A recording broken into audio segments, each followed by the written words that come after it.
A trend has been going around the last few weeks on YouTube that has people building secret 7-Elevens in their homes. Step into my secret 7-Eleven! And let's face it, there are few things cooler than secret rooms in your house. Who hasn't fantasized about pressing a special sequence of keys on a piano or pulling on a book and having the whole shelf move to the side, revealing your bat cave full of Slurpee machines, hot dogs, and all sorts of candies? It was literally my birthday wish from ages 6 to 10, after which I switched exclusively to being able to shoot a Kamehameha. But today, I've decided to appeal to the kid in me by making his wish come true. I'm gonna try to build a 7-Eleven right in my home.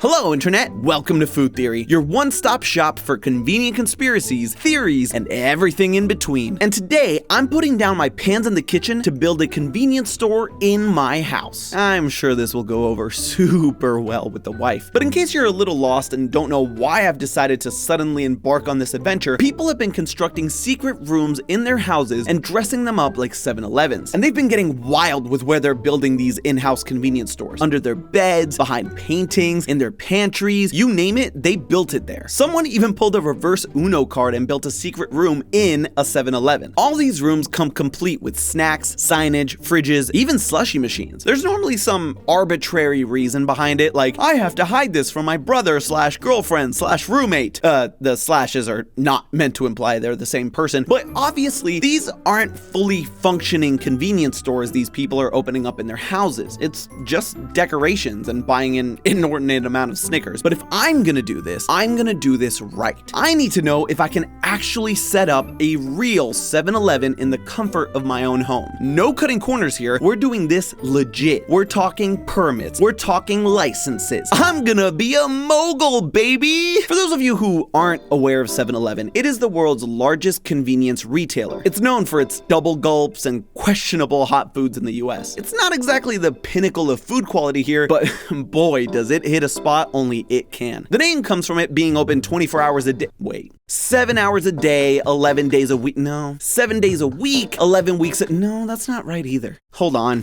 The name comes from a rebrand the company went through in the mid-1940s and reflected their hours of operation, from 7 a.m. to 11 p.m. every day. The name's become less relevant over time as more and more locations started to be open 24 hours a day, but calling yourself 24/7 just feels a little basic. While we're on the subject of their name and logo, you ever notice how the N in the 11 is the only letter not capitalized? Yeah, you can't unsee it now. It drives me insane, and now I've probably dragged some of you down with me. If this will haunt you forever now, be sure to leave a comment down below. But this infuriating choice in the design came from the wife of the company's president in the 1960s, who thought that the all caps design was too aggressive. She thought that changing the single letter at the end to a lowercase would make it more graceful. Look, the worst part is, she wasn't even wrong. It does look better. It just makes my brain scream. Now that you're all caught up, before I bust out the toolbox and get to flexing my carpentry muscles, we need to see what 7-Eleven requires for someone to become a franchisee. What would I need to set up a store in my house? And what regulations would I need to follow to become part of the 7-Eleven family? First off, are you even able to open a business from home? Considering we live in a post-pandemic world where many people do run their businesses from home, this seems like an easy answer, but the question is whether you can have a brick and mortar style business running out of your home, a place where strangers can come and go to shop. But turns out, yeah, some places may require a permit, but fortunately for us, both the cities of Los Angeles and Raleigh permit you to run a business out of your home. So that's one less thing to worry about. But let's take a look at the process for actually opening a store. 7-Eleven actually has a system for people looking to franchise, but it's pretty vague and secretive about what they would need. Short of actually doing the application and getting approved, there's no good way to find out exactly what they're looking for. The qualifications they're most public about are that you need to be a US citizen, at least 21 years old, and need to pass a comprehensive background check. One other thing they don't mind sharing is that you need $100,000 in liquid cash. And while that's a down payment on a house, it could be a lot worse. Potential McDonald's franchisees need to have $500,000 in liquid cash. Thank goodness we aren't trying to open a secret one of those. Irregardless, that vastly narrows down the amount of people that might be able to do this. I doubt parents would be shelling out $100,000 just to surprise their daughter for a total of 10 minutes before the novelty wears off. I mean, maybe. We are talking about content creators here. That said, we're gonna power forward, assuming I can sell one of my kidneys on the black market. Now, there are two options when it comes to franchising. One is to apply to manage a store that's already up and running. The other is to convert an existing store you own into a 7-Eleven. This is what we're looking for. We'll use their business conversion delusion program by fooling them into thinking my house is a business, and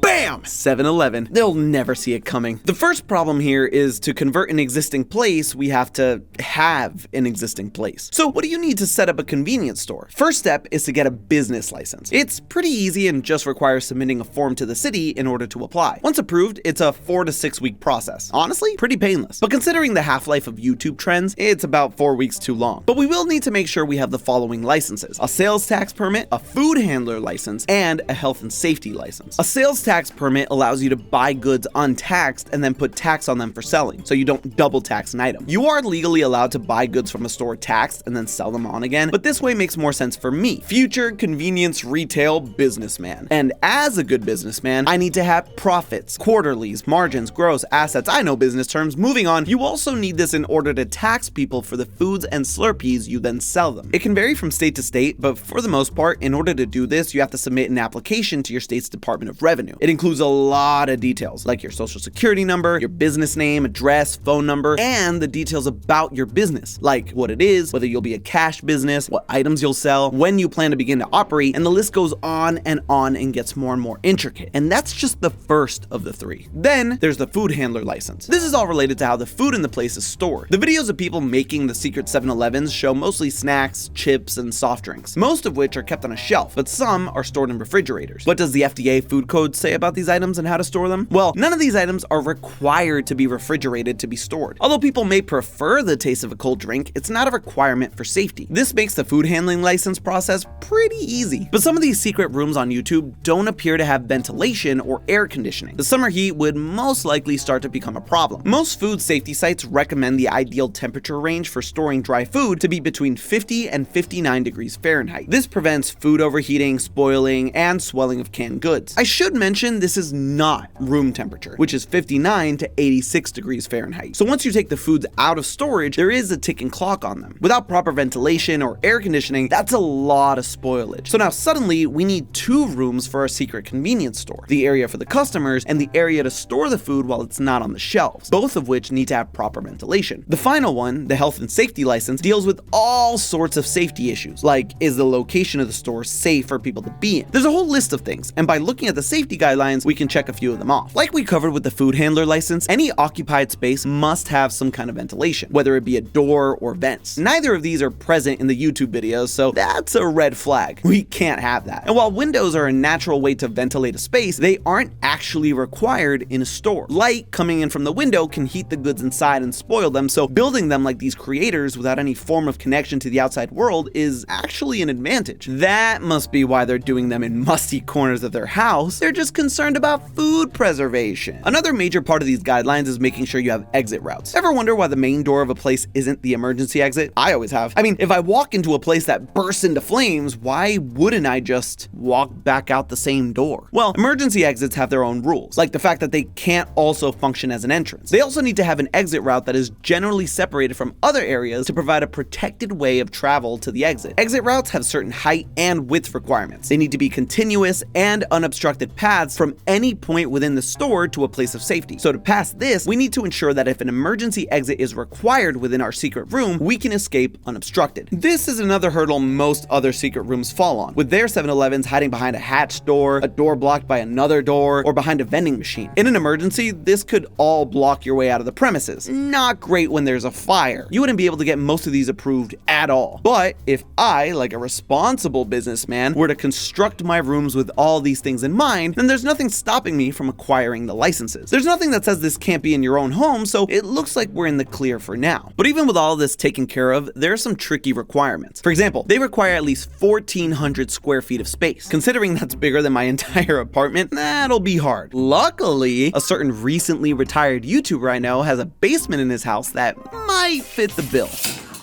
You also have to have 5 to 10 years of multi-unit management experience, preferably in the convenience, retail, or food service industries. I've only been a Theorist for a year, but maybe we could fudge this by using Jason as a manager, and then he can be my employee. It'll be a tough sell, but I'll be a benevolent boss. Even then, 7-Eleven requires that you do not have any other business interests that, in the opinion of 7-Eleven, might jeopardize your opportunity to successfully implement the business concept. Yeah, this is a hard no for us. I mean, all the effort that goes into making these videos for you to enjoy aside, considering the topic of our channel, 7-Eleven might not like us digging into the food we're gonna be trying to sell you. We were so close. This is why you measure twice and cut once, people. Imagine if I'd already started tearing down walls. So fine, maybe 7-Eleven itself isn't in the cards for us. But even if we ditched 7-Eleven and just decided to set up our own convenience store without them, open at 11 p.m., close at 7 a.m., and call ourselves 11-7, we would never be allowed to thanks to zoning laws. Zoning laws put parts of cities in different zones depending on their use, their land, and their future potential. Zoning laws can dictate a variety of things, like how many and what types of buildings you can construct in an area to how tall they can be. There's a ton of different zoning types, but there are two major categories that apply to our situation today: single use and mixed use. Single use zoning geographically separates uses that are thought to be incompatible, like busy factories and quiet houses in a neighborhood. This typically creates separate commercial, residential, and industrial zones. Because of this, it's actually not legal to set up a new convenience store in a residential area, or a bunch of warehouses where retailers are. So I can't just go to Raleigh, kick in Matt's door, and set up shop in his house. There are actually stories of people in Raleigh trying to revive their great-grandparents' convenience store, but due to zoning laws, it's not legal to open a small store in what is now a residential area. Mixed-use zones are what you see in cities like New York or most metropolitan areas like Los Angeles. They're a combination of residential and commercial, where you have apartments on top of retailers, for example. There's still laws about not allowing things like a sewage plant right next to them, but it opens the door for us to build a store, right? Well, remember when I said that zoning laws dictate more than just the land? They can dictate how residential parts of a zone have to operate, meaning they can restrict business operations in a home. For example, even with the business permit we obtained earlier, zoning laws can stop you from having employees, they can restrict your hours of operation, and they can limit how much of the space you use can actually be the business, if you're even allowed at all. Considering 7-Eleven requires at least 1,400 square feet for the business, and the space requirements for safety regulations, you'd have to have a living space of at least 5,600 square feet to qualify. To put that into perspective, the average square footage for a one-bedroom apartment in the US is 750. The average house in the US is 2,300 square feet. An apartment of that size would sell in the neighborhood of $10 million. And I doubt anyone in that situation is looking to run a 7-Eleven out of their marble-clad home. It looks like even thinking about building one of these in my apartment is gonna land me in jail. There goes my dream of having 7-Eleven business cards with my role of host/mega mogul on them. So when it comes down to it, if you do make a secret 7-Eleven, you don't need to try and hide it from your girlfriend, your siblings, or roommates. No, you need to hide it from the government. But hey, that's just a theory. A food theory. Bon appetit. If you like that and want to see me cover more content creator stuff, make sure to click the link on the screen now to see how Mr. Beast accidentally rigged his own taste test for Feastables. And as always, friends, I'll see you next week.